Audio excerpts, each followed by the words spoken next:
isanzwe ikorana rimwe mu mezi atatu, ikaba yatanguye ku munsi w'ejo itariki 16, tukaba tuyisozereye no munsi itariki 17.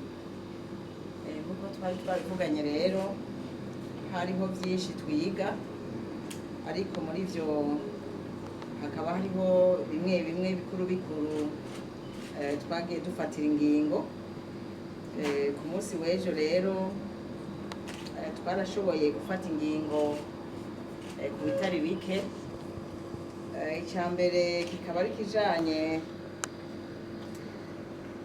ni radiyo bita Ntumbero FM, ikorera Ngozi.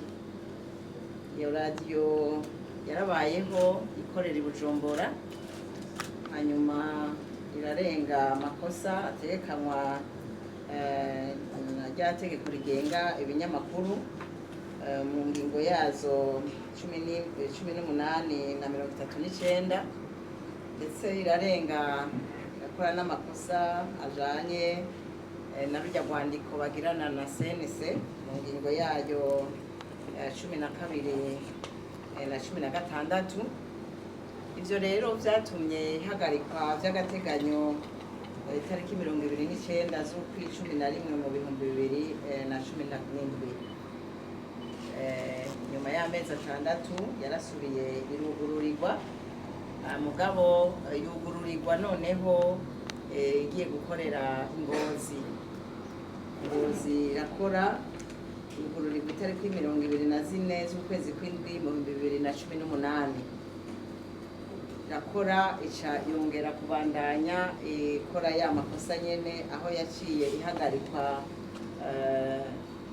gushika kuri uno munsi. Yahagaritswe itariki 9 z'ukwezi kwa kane mu 2020. Iyo radiyo rero twarayigendeye bikwiye, turagendereza igisabo cayo kuko yarahavuye irabandanya yandika idusaba ko yosubira gukora ku mugaragaro. Ivyo navyo tukaba twabiciye no hirya no hino, tubona muri wa mugambi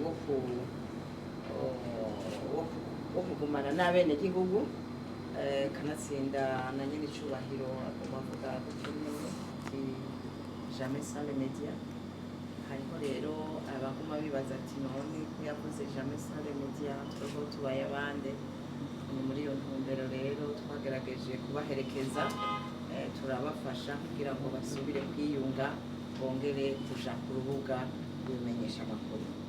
Uno munsi rero twabemereye ko bagiye kongera gusubira gukorera ku mugaragaro, bashoboye kwihweza ivyo twasabye ko bakwiza bisabwa n'amategeko. Muri ivyo kandi twarashoboye kwigira hamwe amakosa canke ibintu bijanye n'umwuga bitosekara, aho mu mibereho y'urwego CNC tugerezwa kwama twabashikirije ibiriko biratosekaza umwuga. Muri ivyo mu mezi 3 akurikirana hari ivyo twababwiye mu nama iheruka igihe twabatumako kuri point de presse, ariko uno munsi twashoboye twongeye kandi turabishikiriza inama ikoranye n'abayigize, aho bagarutse cyane cyane ku kijanye n'itosekara ry'umwuga, n'itosekara ry'imico kama biciye muri za ndirimbo zivugira ku mboneshakure n'ibinyamakuru. Aho rero twaratevye cyane kuko twasanze by'ukuri ari ikintu gishobora gushikira abenegihugu batari bake. Nagomba muri ivyo ndabamenyeshe yuko haruhande ya ziriya 31 twari twafatiye ingingo, turashariko turihweza ko mu minsi tuzohagarika izindi, tubandanya tuzumviriza neza ko zose zirashika hafi 62. Iruhande y'ivyo turategekanya yuko tuzohamagara aba baririmbyi mu minsi ya vuba kugira dusubire twicarane tuganire. tuganire kuko bo bararirimba hanyuma bigaca mu binyamakuru tujejwe, natwe nirwo rubuga dukorerako. Ibinyamakuru tujejwe rero ntitwifuza ko bizohava bihabwa ibihano bizira indirimbo z'abaziririmba kuko bobo n'abacuruza. Hanyuma ico mu minsi ya vuba turabemereye ko tugiye kubahamagara twicarane nabo tuganire imbonankubone, batubwire ibibagoye n'ico bakunda muri ivyo bintu. Hanyuma ibisigaye mwaravyumvise.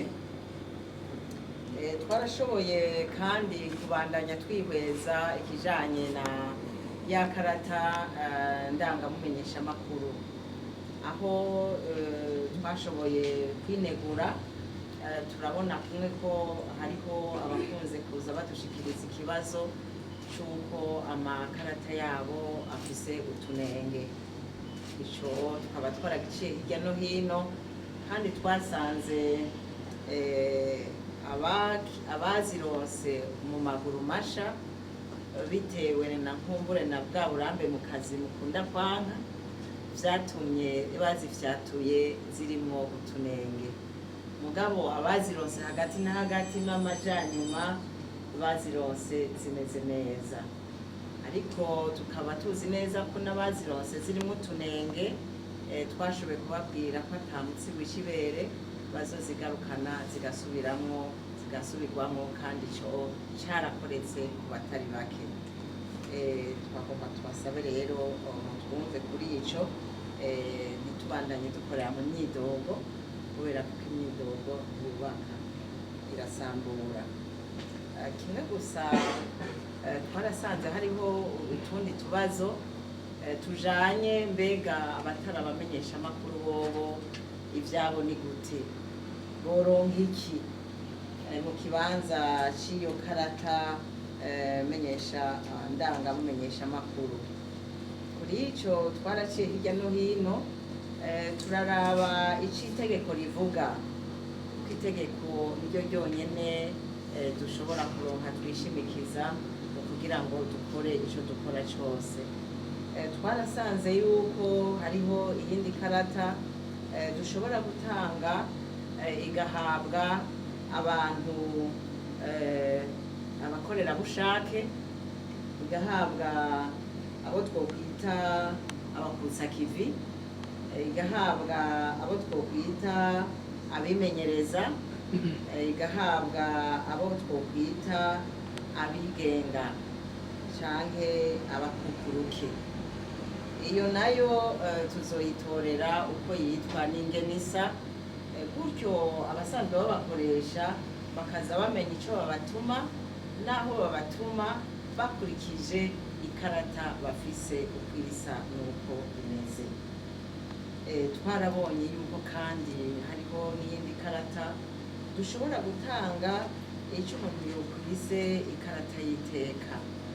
Ikarata y'iteka nayo nyene irategekanywa muri ka gatabo kagenga ubumenyeshamakuru. Turabona kumwe ko hari abo bayibereye tuzoshobora kuyiha mu misi iza, kandi abo rero bayisaba ko murumva ko ari abiteka nyene.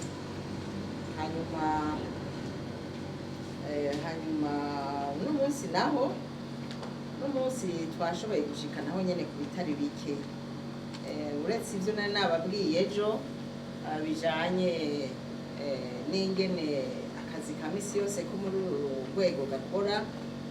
Hariho n'ibindi bintu bijanye n'amadosiye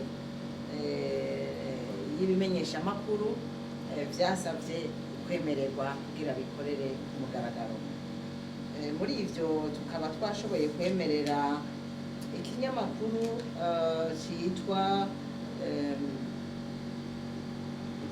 citwa Agaseke FM. Ico kinyamakuru gikorera mu Ruyigi, kikaba carakwije vyangombwa kuva mbere, maze twaragihaye uruhusha rw'agateganyo mu kurindira ko dukorana kuri uno munsi, kubera kuko ivyari vyadukundiye ko tubemerera tubanje gukorana bivanye n'imvo zitatuvuyeho. Ico rero kwari ukwemeza gusa muri iyi nama nk'uko amategeko abisaba, ariko cari caremerewe. Wemereye kandi ikinyamakuru citwa Tera Imbere FM kigiye gukorera i Gitega. Naco twemereye kandi ikinyamakuru citwa Shima FM kigiye gukorera mu Rumonge. Twemereye kandi ikinyamakuru citwa Inamujani FM kigiye gukorera mu Cibitoke. Ivyo binyamakuru vyose rero uko ari bine twavyemereye kubera iki?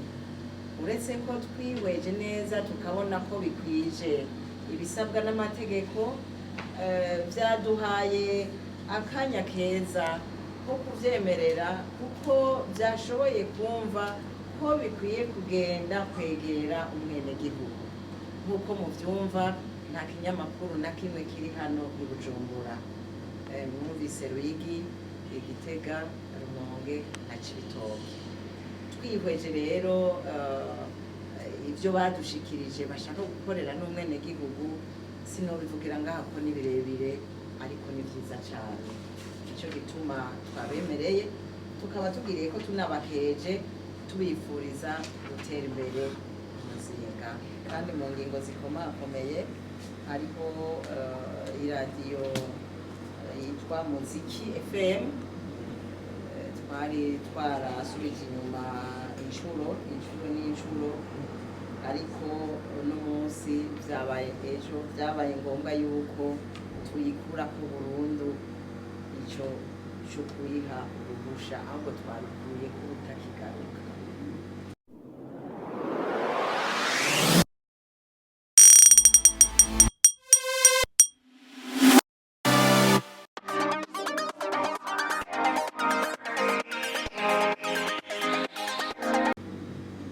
Twasanze idakurikiza ibisabwa n'amategeko.